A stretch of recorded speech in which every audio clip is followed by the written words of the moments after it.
Hello, and welcome to the Designing with Love podcast. I am your host, Jackie Pellegrin, where my goal is to bring you information, tips, and tricks as an instructional designer. Hello, instructional designers and educators. Welcome to episode 93 of the Designing with Love podcast. In this episode, I'll help you put AI Copilots to work ethically and effectively with a practical starter kit. Responsible use guidelines, age-appropriate and role-based examples, and fast pilot steps you can run in K-12, higher education, or corporate training. So, grab your notebook, a cup of coffee, and settle in as we explore this topic together. Let's start with a simple question. When I say AI Copilot, what exactly do I mean, and what do I not mean? When I say AI Copilot, I'm talking about AI tools that sit alongside you as a thinking partner, not as a replacement for teachers, trainers, or instructional designers. Think of it as a smart assistant that can help you brainstorm ideas, draft first passes, and personalize support. But at the end of the day, you are still the pilot. You decide where you're going, how you get there, and what good looks like for your learners. If we think about traditional tools we had while we were in school, things like spell check, templates, and search engines, those were helpful, but they didn't really generate content for us. With generative AI, we now have tools that can create text, images, quizzes, scenarios, and even outlines in seconds. That's where this idea of a copilot comes in. It's actively suggesting, not just checking. I also want to name some of the fear that naturally comes with this shift. Fear of job loss, fear that students will cheat, fear that we'll lose the human connection in our classrooms or training programs. Those are very real concerns that we should not easily dismiss. However, the reframe I want to offer you as an educator and instructional designer is this. Our goal isn't to hand over the classroom to AI. Our goal is to use AI wisely so we can spend more time on the human parts of teaching and learning, such as coaching, feedback, encouragement, and meaningful interaction. If this whole conversation around AI copilots and teaching agents is sparking your curiosity, I also unpack these trends from a broader, future-focused lens back in episode 79, Top Emerging Technologies Shaping Instructional Design. In that episode, I talk about copilots and teaching agents as part of a larger ecosystem of emerging tools. So if you want the 30,000-foot view after today's episode, episode 79 is a great companion to this one. I have provided the link to the episode in the show notes for you. So once we know what an AI copilot is, the next big question is, how do we keep it from flying off course? That's where the guardrails come in. Before we talk about specific tools, I always like to start with the why. Learning outcomes first, tools second. AI should be in service of good design, not the other way around. There are a few core guardrails I recommend whenever you're bringing AI into the classroom or training environment. First is transparency. Learners should know when and how AI is being used. That could be as simple as a note in your syllabus, a quick explanation at the start of a course, or a short slide that says, here's how we'll be using AI in this class. Second is privacy.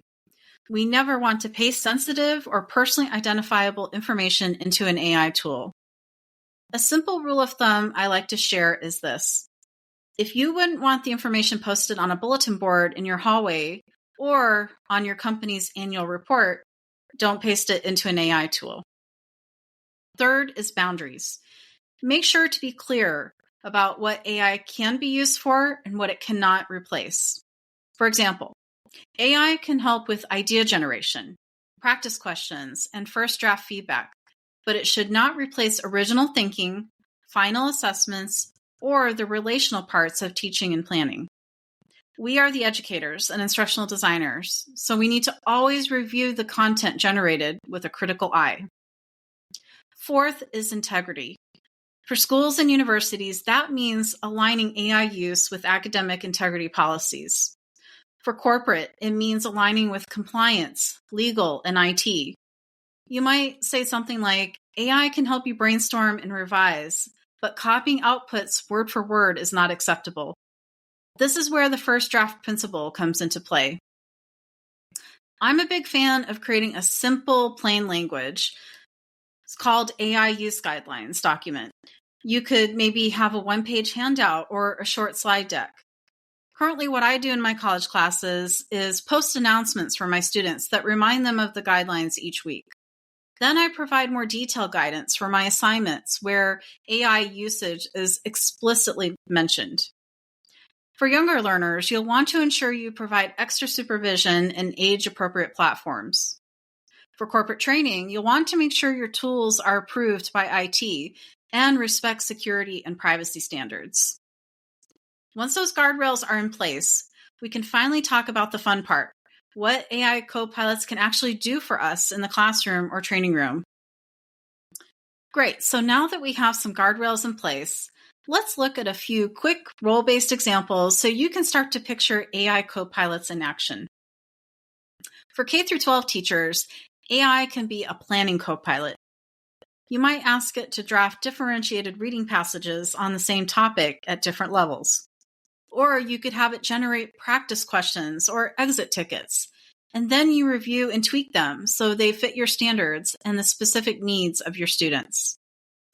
AI can also be a feedback helper. For example, you might ask it to suggest a few possible comments focused on clarity, organization, or tone. Then you choose the best ones and edit them, instead of having to write each one from scratch. For higher education faculty and instructional designers, AI can serve as a design copilot. Here, you can take your learning outcomes and ask the AI to suggest discussion prompts, case studies, or formative quiz banks that align with those outcomes. You still evaluate and curate what you keep, but you've cut down on the time you spent looking at a blank page. AI can also support students more directly by helping them break down large projects into steps, clarify confusing concepts, or practice with exam-style questions. Again, make sure you provide clear guidance for your students about what is and isn't appropriate. For corporate L&D professionals, AI can function as a performance support copilot. One example here is you might use it to create realistic role plays or scenario-based practice that mirrors real situations on the job. You could also have it personalize follow-up messages or microlearning nudges for different roles or regions. The sweet spot in all of these examples is using AI to remove friction from the prep work, so we can pour more energy into coaching, feedback, and the human side of learning. To bring this to life a bit more, let me walk you through a quick real-world style example of what an AI copilot might look like in action. Let's imagine Maria, a 9th grade English teacher.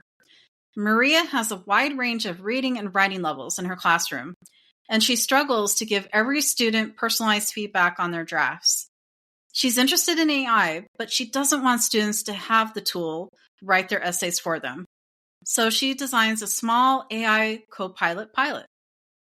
First, she writes clear guidelines for her students. She tells them, AI can help you brainstorm ideas, it can suggest revisions or alternative sentences, and it can help you check for clarity. However, it cannot write your entire essay, and you may not copy and paste the AI response in your own work. She also adds a requirement that every student include a short AI usage statement at the end of their paper, explaining if and how they use the tool. Next, Maria uses a district-approved AI platform to support her own feedback. She pasted autonomized examples of student writing and asked the AI for suggestions focused on clarity, organization, and tone. She never includes names or identifying details. She then edits those suggestions into personalized comments for each student.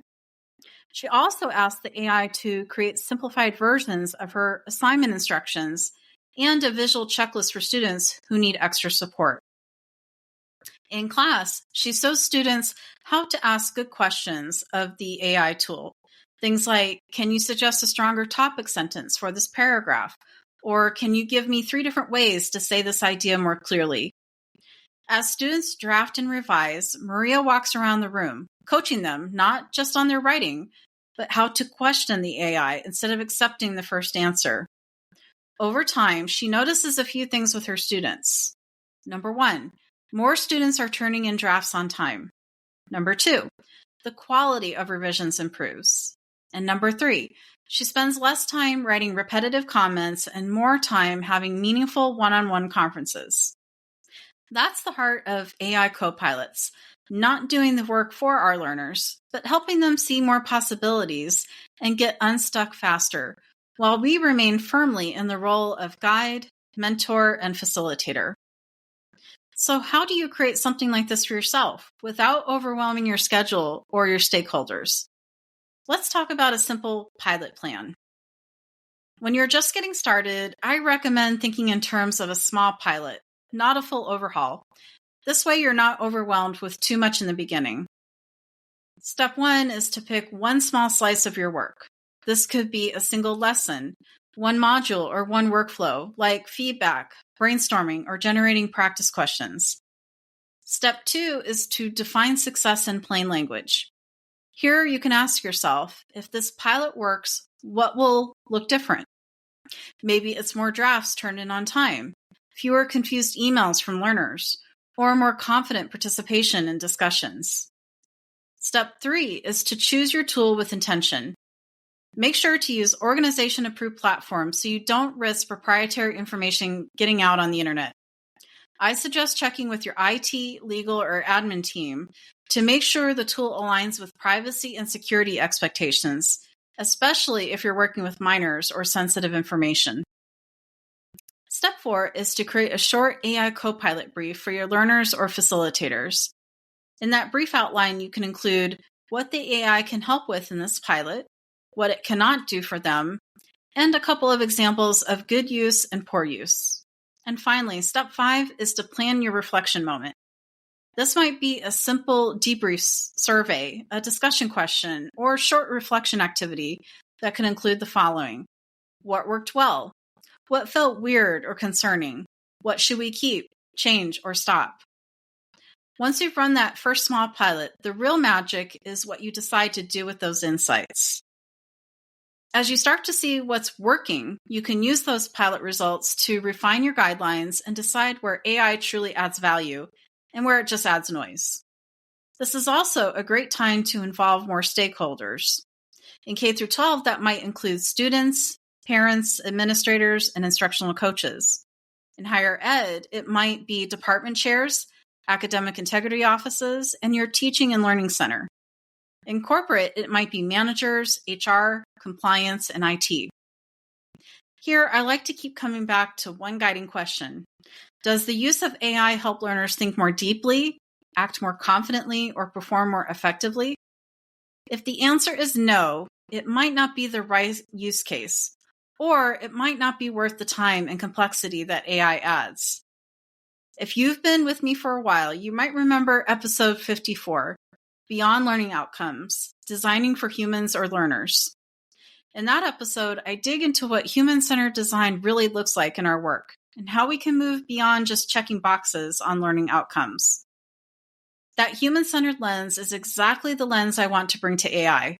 We're designing for real people, real contexts, and real constraints, not just what's flashy, efficient, or trendy.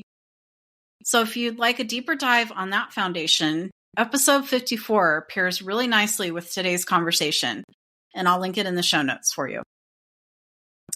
AI will keep evolving, and our policies and practices will evolve with it.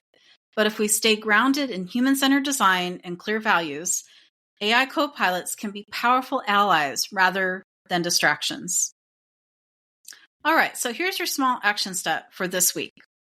Choose one class, one course, or one training program, and identify just one workflow where an AI copilot could help.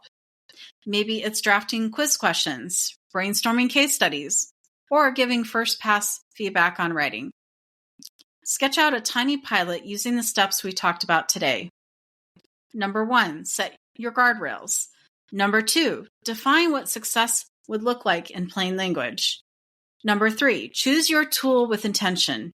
And number 4, plan a short debrief to capture what you learned. If you'd like a simple AI Copilot pilot checklist to guide you through those steps, make sure to check the show notes. I have linked a Canva template you can copy and adapt for your context. As I conclude this episode, I would like to share an inspiring quote by John Dewey, an American philosopher and educator in the late 1800s and early 1900s, that ties nicely into using AI in education. If we teach today's student as we taught yesterday's, we rob them of tomorrow. John Dewey believed that learning should connect to real life, encourage inquiry, and adapt to the needs of the learner, not just deliver content in the same way over and over. AI copilots, when used thoughtfully, are one of the ways we can avoid teaching yesterday. They're not the goal in themselves. They're tools that can help us design more responsive, relevant, and supportive learning experiences for the humans we serve.